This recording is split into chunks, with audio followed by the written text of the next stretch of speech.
प्रियजन, यद्यपि आकस्मिक रूप से आने वाली मृत्यु के स्वरूप का यथा दुर्घटना, हत्या, आत्महत्या आदि का पूर्व में कोई लक्षण दिखाई नहीं देता।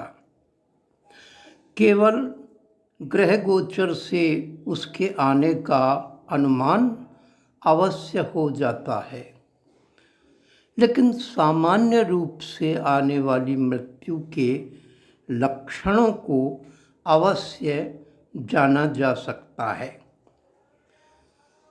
महाशिव पुराण के अंतर्गत भगवान शिव और माता पार्वती के परस्पर हुए वार्तालाप से हमें भी इसका बोध हो सकता है।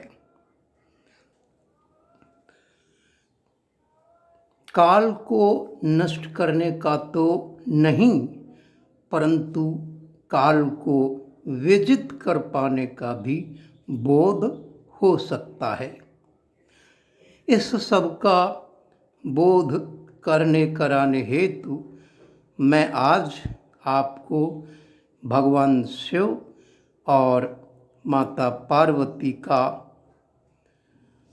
परस्पर हुआ वार्तालाप सुनाता हूँ।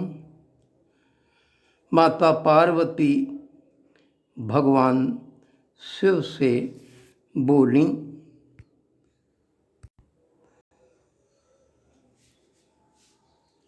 हे देव,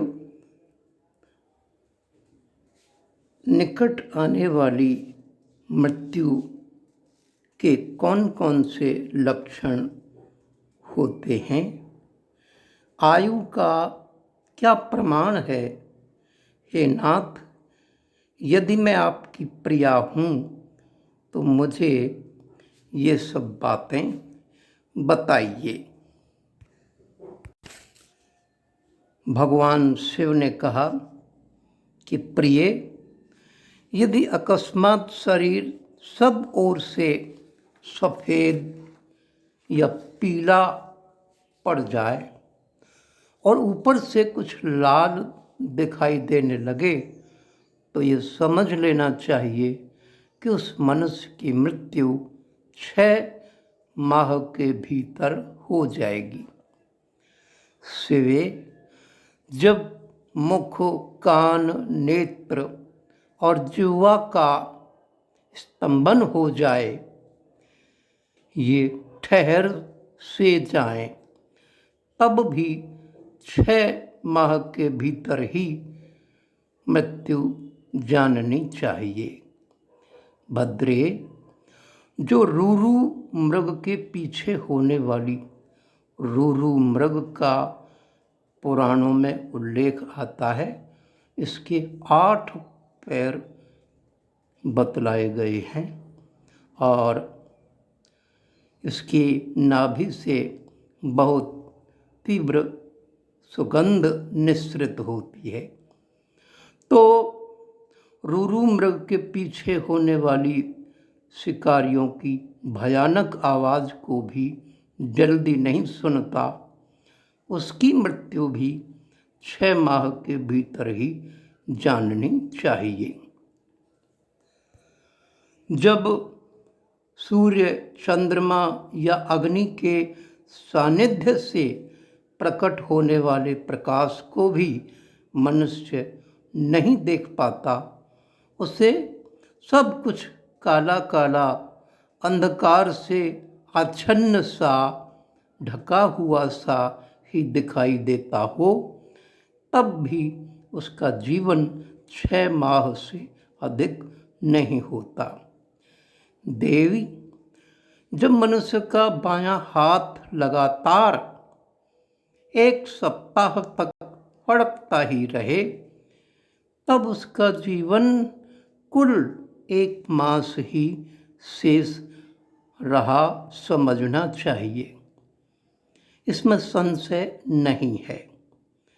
जब सारे अंगों में अंगड़ाई आने लगे और तालू सूख जाए तब वह मनुष्य 1 मास तक ही जीवित रह पाता है। इसमें संशय नहीं है।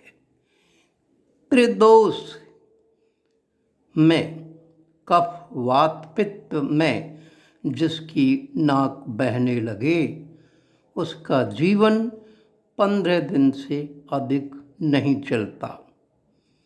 मुख और कंठ सूखने लगें तो जान लेना चाहिए कि 6 माह बीतते बीतते इसकी आयु समाप्त हो जाएगी।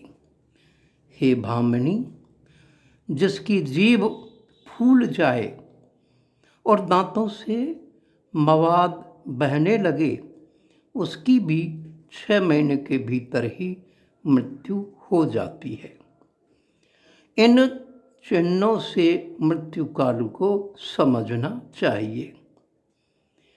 भद्रे, जल, तेल, घी तथा दर्पण में भी जब अपनी परछाई न दिखाई दे या विकृत दिखाई दे तब काल चक्र के ज्ञाता पुरुष को यह जान लेना चाहिए कि उसकी भी आयु अब 6 माह से अधिक शेष नहीं है। देवेश्वरी, अब दूसरी बात सुनो। जिससे मृत्यु का ज्ञान होता है कि जब अपनी छाया को सिर से रहित देखे अथवा अपने को छाया से रहित पाए, अपने आप को अपनी ही छाया से अलग पाए, तब वह मनुष्य 1 माह भी जीवित नहीं रहता। हे पार्वती, ये मैंने अंगों में प्रकट होने वाले मृत्यु के कुछ लक्षण बताए हैं। भद्रे, जब बाहर प्रकट होने वाले लक्षणों का वर्णन करूं तो हे देवी, उसमें ऐसा समझना चाहिए कि जब चंद्रमंडल या सूर्यमंडल प्रभाहीन, कांतिहीन एवं लाल दिखाई दे तब आधे मास में ही मनुष्य की मृत्यु हो जाती है। अरुंधति, महायान, चंद्रमा इन्हें जो न देख सके अथवा जिसे ताराओं का दर्शन न हो ऐसा पुरुष 1 मास तक जीवित रह पाता है। यदि ग्रहों का दर्शन होने पर भी दिशाओं का ज्ञान न हो, मन पर मूढ़ता छा जाए तो 6 महीने में निश्चय ही व्यक्ति की मृत्यु हो जाती है। यदि तथ्य नामक तारा का, ध्रुव का अथवा सूर्यमंडल का भी दर्शन न हो सके, रात में इंद्रधनुष और मध्याह्न में उल्कापात होता दिखाई दे तथा गीध और कौवे घेरे रहें तो उस मनुष्य की आयु 6 माह से अधिक की नहीं होती। यदि आकाश में सप्त ऋषि तथा स्वर्ग मार्ग, छायापथ, आकाशगंगा न दिखाई दे तो कालज्ञ पुरुषों को उस पुरुष की आयु 6 माह ही शेष समझनी चाहिए। जो अकस्मात सूर्य और चंद्रमा को राहु से ग्रस्त होता देखता है और संपूर्ण दिशाएं जैसे घूमती दिखाई देती हैं, वह अवश्य ही 6 माह तक ही जीवित रह पाता है। यदि अकस्मात नीली मक्खियां आकर पुरुष को घेर लें तो वास्तव में उसकी आयु 1 माह ही शेष जाननी चाहिए। यदि गीध, कौआ अथवा कबूतर भी सिर पर चढ़ जाए तो वह पुरुष शीघ्र ही 1 मास के भीतर ही मृत्यु को प्राप्त हो जाता है, इसमें संशय नहीं है।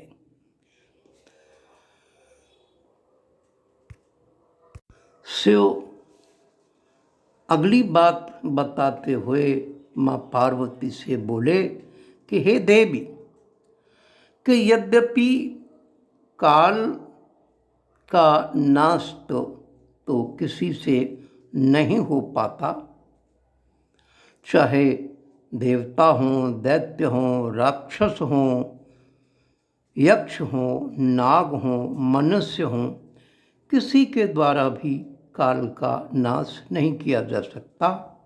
परंतु जो ध्यान परायण योगी हैं वे शरीरधारी होने पर भी सुखपूर्वक काल को नष्ट कर देते हैं। हे सिंहवाहिनी, यह पांच भौतिक शरीर सदा उन भूतों के गुणों से युक्त ही उत्पन्न होता है और उन्हीं में इसका लय होता है। मिट्टी की देह मिट्टी में ही मिल जाती है, आकाश से वायु उत्पन्न होती है, वायु से तेजस तत्व प्रकट होता है, तेजस से जल का प्राकट्य होता है और जल से पृथ्वी का आविर्भाव होता है। पृथ्वी आदि भूत क्रमशः अपने कारण में लीन होते हैं। पृथ्वी के 5, जल के 4, तेजस के 3 और वायु के 2 गुण होते हैं। आकाश का एकमात्र शब्द ही गुण है। पृथ्वी आदि में जो गुण बताए गए हैं उनके नाम इस प्रकार हैं: शब्द, स्पर्श, रूप, रस और गंध। जब भूत अपने गुण को त्याग देता है तब नष्ट हो जाता है और जब गुण को ग्रहण करता है तब उसका प्रादुर्भाव होता है। देवेश्वरी, इस प्रकार तुम 5 भूतों के यथार्थ स्वरूप को समझो। इस कारण काल को जीतने की इच्छा वाले योगी को चाहिए कि वह प्रतिदिन प्रयत्नपूर्वक अपने अपने काल में उसके अंशभूत गुणों का चिंतन करे। योगवेत्ता पुरुष को चाहिए कि सुखद आसन पर बैठकर विशुद्ध श्वास अर्थात प्राणायाम द्वारा योगाभ्यास करे। रात में जब सब लोग सो जाएं, उस समय दीपक बुझाकर अंधकार में योग धारण करे। तर्जनी अंगुलियों से दोनों कानों को बंद करके 2 घड़ी तक दबाए रखे। उस अवस्था में अग्नि प्रेरित शब्द सुनाई देता है। इससे संध्या के बाद का खाया हुआ अन्न क्षण भर में पच जाता है और संपूर्ण रोगों तथा ज्वर आदि बहुत से उपद्रवों का शीघ्र नाश कर देता है। जो साधक प्रतिदिन इसी प्रकार 2 घड़ी तक शब्द ब्रह्म का साक्षात्कार करता है वह मृत्यु तथा काम को जीतकर इस जगत में स्वच्छंद विचरता है और सर्वज्ञ एवं समदर्शी होकर संपूर्ण सिद्धियों को प्राप्त कर लेता है। जैसे आकाश में वर्षा से युक्त बादल गरजता है, उसी प्रकार उस शब्द को सुनकर योगी तत्काल संसार बंधन से मुक्त हो जाता है। तदनंतर योगियों द्वारा प्रतिदिन चिंतन किया जाता हुआ वह शब्द क्रमशः सूक्ष्म से सूक्ष्मतर होता जाता है। हे देवी, इस प्रकार मैंने तुम्हें शब्द ब्रह्म के चिंतन का क्रम बताया। जैसे धान चाहने वाला पुरुष पुआल को छोड़ देता है, उसी तरह मोक्ष की इच्छा रखने वाला योगी सारे बंधनों को त्याग देता है। इस शब्द ब्रह्म को पाकर भी जो दूसरी वस्तु की अभिलाषा करते हैं, वे मुक्के से आकाश को मारते और भूख प्यास की कामना करते हैं। यह शब्द ब्रह्म ही सुखद मोक्ष का कारण, बाहर भीतर के भेद से रहित, अविनाशी और समस्त उपाधियों से रहित परम ब्रह्म है। इसे जानकर मनुष्य मुक्त हो जाते हैं। जो लोग कालपाश से मोहित हो शब्द ब्रह्म को नहीं जानते, वे पापी और कुबुद्धि मनुष्य मौत के फंदे में फंसे रहते हैं। मनुष्य तभी तक संसार में जन्म लेते हैं जब तक सबके आश्रयभूत परम तत्व, परम ब्रह्म, परमात्मा की प्राप्ति नहीं होती। परम तत्व का ज्ञान हो जाने पर मनुष्य जन्म मृत्यु के बंधन से मुक्त हो जाता है। निद्रा और आलस्य साधना का बहुत बड़ा विघ्न है। इस शत्रु को यत्न पूर्वक जीतकर सुखद आसन पर आसीन हो प्रतिदिन शब्द ब्रह्म का अभ्यास करना चाहिए।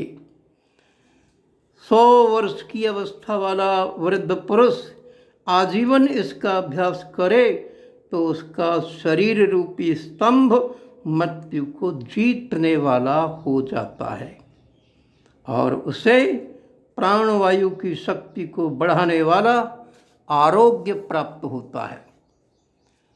वृद्ध पुरुष में भी ब्रह्म के अभ्यास से होने वाले लाभ का विश्वास देखा जाता है। फिर तरुण मनुष्य को इस साधना से पूर्ण लाभ हो, इसके लिए तो कहना ही क्या। यह शब्द ब्रह्म न ओंकार है, न मंत्र है, न बीज है, न अक्षर है। यह अनाहत नाद, बिना आघात के अथवा बिना बजाए ही प्रकट होने वाला शब्द है। इसका उच्चारण किए बिना ही चिंतन होता है। यह शब्द ब्रह्म परम कल्याणमय है। प्रिय, शुद्ध बुद्धि वाले पुरुष यत्न पूर्वक निरंतर इसका अनुसंधान करते हैं। अतः 9 प्रकार के शब्द बताए गए हैं जिन्हें प्राणवेत्ता पुरुषों ने लक्षित किया है। मैं उन्हें आपके समक्ष रख रहा हूँ। उन शब्दों को नाद सिद्धि भी कहते हैं। वे शब्द क्रम से इस प्रकार हैं: घोष, कान से झांझ आदि के द्वारा होने वाले शब्द जैसा, श्रृंग, सींग आदि से होने वाले शब्द जैसा, घंटा, वीणा आदि, बांसुरी, दुंदुभी, शंख और नवा मेघ गर्जन। इन 9 प्रकार के शब्दों को त्याग कर ओंकार का अभ्यास करे। इस प्रकार सदा ही ध्यान करने वाला योगी पुण्य और पापों से लिप्त नहीं होता है। देव, योगाभ्यास के द्वारा सुनने का प्रयत्न करने पर भी जब योगी उन शब्दों को नहीं सुनता और अभ्यास करते करते मरणासन्न हो जाता है, तब भी वह दिन रात उस अभ्यास में ही लगा रहे। ऐसा करने से 7 दिनों में वह शब्द प्रकट होता है जो मृत्यु को जीतने वाला है। हे देवी, वह शब्द 9 प्रकार का है, उसका मैं यथारूप से वर्णन करता हूँ। पहले तो घोषात्मक नाद प्रकट होता है। जो आत्मसिद्धि का उत्कृष्ट साधन है। वह उत्तम नाद सब रोगों को हर लेने वाला तथा मन को वशीभूत करके अपनी ओर खींचने वाला है। दूसरा कांस्यनाद है, जो प्राणियों की गति को स्तंभित कर देता है। वह विष, भूत और ग्रह आदि सब को बांधता है, इसमें संशय नहीं है। तीसरा श्रृंगनाद है, जो अविचार से संबंध रखने वाला है। उसका शत्रु के उच्चाटन और मारण में नियोग एवं प्रयोग होता है। चौथा घंटानाद है, जिसका साक्षात परमेश्वर शिव उच्चारण करते हैं। वह नाद संपूर्ण देवताओं को आकृष्ट कर लेता है। फिर भूतल के मनुष्यों की तो बात ही क्या है। यक्षों और गंधर्वों की कन्याएं उस नाद से आकृष्ट हो योगी को उसकी इच्छा के अनुसार महासिद्धि प्रदान करती हैं तथा उसकी अन्य कामनाएं भी पूर्ण करती हैं। पांचवां नाद वीणा है, जिसे योगी पुरुष ही सदा सुनते हैं। हे देवी, उस वीणा नाद से दूरदर्शन की शक्ति प्राप्त होती है। वंशी नाद का ध्यान करने वाले योगी को संपूर्ण तत्व प्राप्त हो जाता है। दुंदुभि का चिंतन करने वाला साधक जरा और मृत्यु के कष्ट से छूट जाता है। देवेश्वरी शंखनाद का अनुसंधान होने पर इच्छानुसार रूप धारण करने की शक्ति प्राप्त हो जाती है। मेघनाद के चिंतन से योगी को कभी विपत्ति का सामना नहीं करना पड़ता। वरानने, जो प्रतिदिन एकाग्र चित्त से ब्रह्म रूपी तंकार का ध्यान करता है, उसके लिए कुछ भी असाध्य नहीं होता। उसे मनोवांछित सिद्धि प्राप्त हो जाती है। वह सर्वज्ञ, सर्वदर्शी और इच्छानुसार रूपधारी होकर सर्वत्र विचरण कर सकने में समर्थ होता है। कभी विकारों के वशीभूत नहीं होता। वह साक्षात शिव ही है, इसमें संशय नहीं है। हे परमेश्वरी, इस प्रकार मैंने तुम्हारे समक्ष शब्द ब्रह्म के नवधा स्वरूप का वर्णन किया है। ये सब सुनकर माता पार्वती बोली कि हे प्रभु, यदि आप मुझसे प्रसन्न हैं तो योगी योगाकाश जनित वायु पद को किस प्रकार प्राप्त होता है, वह भी मुझे बताइए। भगवान शिव ने कहा कि हे सुंदरी, पहले मैंने योगियों के हित की कामना से सब कुछ बताया है, जिसके अनुसार योगियों ने काल पर विजय प्राप्त की थी। योगी जिस प्रकार वायु का स्वरूप धारण करता है, उसके विषय में भी कहा। इसलिए योग शक्ति के द्वारा मृत्यु दिवस को जानकर प्राणायाम में तत्पर हो जाए। ऐसा करने पर आधे मास में ही वह आए हुए काल को जीत लेता है। हृदय में स्थित हुई प्राणवायु सदा अग्नि को उद्दीप्त करने वाली है। उसे अग्नि का सहायक बताया गया है। वह वायु बाहर और भीतर सर्वत्र व्याप्त और महान है। ज्ञान, विज्ञान और उत्साह सबकी प्रवृत्ति वायु से ही होती है। जिसने यहाँ वायु को जीत लिया, उसने इस संपूर्ण जगत पर विजय प्राप्त कर ली मानो।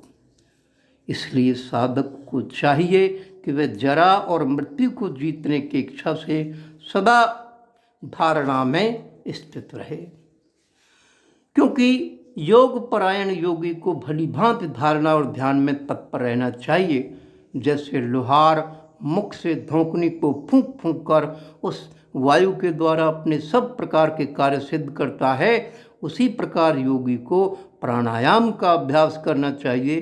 प्राणायाम के समय जिनका ध्यान किया जाता है वे आराध्य देव परमेश्वर सहस्त्रों मस्तक नेत्र, पैर और हाथों से युक्त हैं तथा समस्त ग्रंथि को आवृत करके उनसे भी 10 अंगुल आगे स्थित हैं।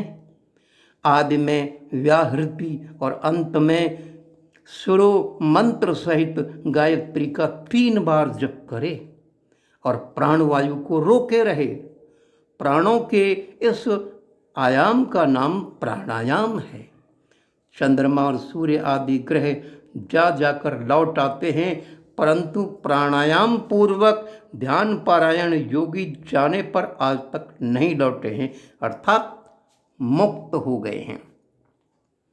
देवी, जो द्विज 100 वर्षों तक तपस्या करके कुशों के अग्रभाग से एक बूंद जल पीता है, वह जिस फल को पाता है वही ब्राह्मणों को एकमात्र धारणा अथवा प्राणायाम के द्वारा मिल जाता है।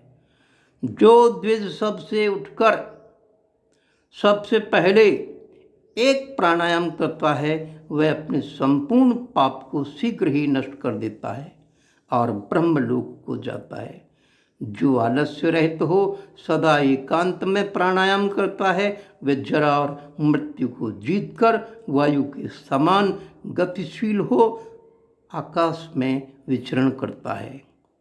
वह सिद्धों के स्वरूप, कांति, मेधा, पराक्रम और शौर्य को प्राप्त कर लेता है। उसकी गति वायु के समान हो जाती है तथा उसे स्पृहणीय सौख्य एवं परम सुख की प्राप्ति होती है। देवेश्वरी, योगी जिस प्रकार वायु से सिद्धि प्राप्त करता है, वह सब विधान मैंने बता दिया है। अब तेज से जिस तरह वह सिद्धि लाभ करता है, उसे भी बताता हूँ।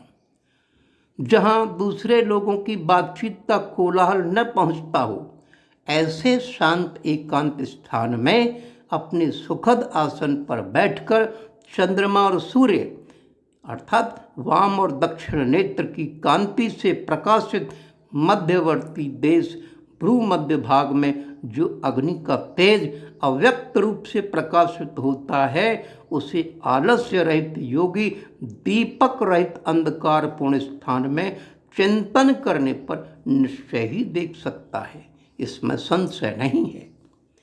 योगी हाथ की अंगुलियों से यत्नपूर्वक दोनों नेत्रों को कुछ कुछ दबाए रखे और उनके तारों को देखता हुआ एकाग्रचित्त से आधे मुहूर्त तक उन्हीं का चिंतन करे।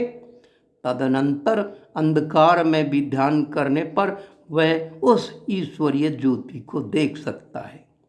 वह ज्योति सफ़ेद, लाल, पीली, काली तथा इंद्रधनुष के समान रंग वाली होती है। बाहों के बीच में ललाटवर्ती बाल सूर्य के समान तेज वाले उन अग्निदेव का साक्षात्कार करके योगी इच्छानुसार रूप धारण करने वाला हो जाता है तथा मनोवांछित शरीर धारण करके क्रीड़ा करता है। वह योगी कारण तत्व को शांत करके उसमें आविष्ट होना, दूसरे के शरीर में प्रवेश करना, अणिमा आदि गुणों को पा लेना, मन से ही सब कुछ देखना, दूर की बातों को सुनना और जानना, अदृश्य हो जाना, बहुत से रूप धारण कर लेना तथा आकाश में विचरना इत्यादि सिद्धियों को निरंतर अभ्यास के प्रभाव से प्राप्त कर लेता है। जो अंधकार से परे और सूर्य के समान तेजस्वी है, उसी इस महान ज्योतिर्मय पुरुष परमात्मा को मैं जानता हूँ। उन्हीं को जानकर मनुष्य काल या मृत्यु को लांघ जाता है। मोक्ष के लिए इसके सिवा दूसरा कोई मार्ग नहीं है। हे देव, इस प्रकार मैंने तुमसे तेजस तत्व के चिंतन की उत्तम विधि का वर्णन किया है, जिससे योगी काल पर विजय पाकर अमरत्व को प्राप्त कर लेते हैं। अब पुनः दूसरा श्रेष्ठ उपाय बताता हूँ, जिससे मनुष्य की मृत्यु नहीं होती। तो हे देवी, ध्यान करने वाले योगियों की चौथी गति यह है कि योगी अपने चित्त को वश में करके यथा योग्य स्थान में सुखद आसन पर बैठे। वह शरीर को ऊंचा करके अंजलि बांधकर चोंच की सी आकृति वाले मुख के द्वारा धीरे धीरे वायु का पान करे। ऐसा करने से क्षण भर में तालू के भीतर स्थित जीवनदायी जल की बूंदें टपकने लगती हैं। उन बूंदों को वायु के द्वारा लेकर सूंघे। वह शीतल जल अमृत स्वरूप है। जो योगी उसे प्रतिदिन पीता है वे कभी मृत्यु के अधीन नहीं होता। उसे भूख प्यास नहीं लगती। उसका शरीर दिव्य और तेज महान हो जाता है। वह बल में हाथी और वेग में घोड़े की समानता करता है। उसकी दृष्टि गरुड़ के समान तेज हो जाती है और उसे दूर की भी बातें सुनाई देने लगती हैं। उसके केस काले काले और घुंघराले हो जाते हैं तथा अंग कांति गंधर्व एवं विद्याधरों की समानता करती है। वह मनुष्य देवताओं के वर्ष से 100 वर्षों तक जीवित रहता है तथा अपनी उत्तम बुद्धि के द्वारा बृहस्पति के तुल्य हो जाता है। उसमें इच्छानुसार विचरण करने की शक्ति आ जाती है और वह सदा ही सुखी रहकर आकाश में विचरण की शक्ति प्राप्त कर लेता है। वरानन ने अब मृत्यु पर विजय पाने की पुनः दूसरी विधि बता रहा हूँ, जिसे देवताओं ने भी प्रयत्न पूर्वक छिपा रखा है। तो सुनिए। योगी पुरुष अपनी जिह्वा को मोड़कर, अंदर मोड़कर तालू में लगाने का प्रयत्न करे। कुछ काल तक ऐसा करने से वह क्रमशः लंबी होकर गले की घाटी तक पहुंच जाती है, जिह्वा।